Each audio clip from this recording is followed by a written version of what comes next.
تواصل وسائل إعلامية محلية عدة مؤخرا التركيز على النجم الدولي الجزائري يوسف بلايلي الذي قاد نادي مولودية الجزائر للعودة إلى منصات التتويج، وبات أمام فرصة كبيرة للفوز بالثنائية هذا العام. وسلطت صحيفة لاغازيت دو فيناك الناطقة بالفرنسية الضوء في أحد تقاريرها على الراتب الضخم الذي يتقاضاه يوسف بلايلي مع نادي مولودية الجزائر. وأكدت الصحيفة ذاتها أنها تحصلت على وثيقة رسمية بها رواتب ضخمة للاعبي كتيبة العميد، منها راتب الجناح الأيسر للمنتخب الوطني الجزائري.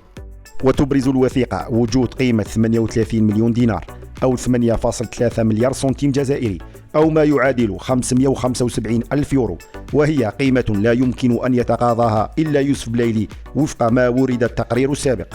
وكأعلى دخل للاعب في تاريخ الدوري الجزائري يصل راتب المهاجم الدولي إلى 14 مليون دينار جزائري، أي ما يعادل 1.4 مليار سنتيم جزائري شهريا.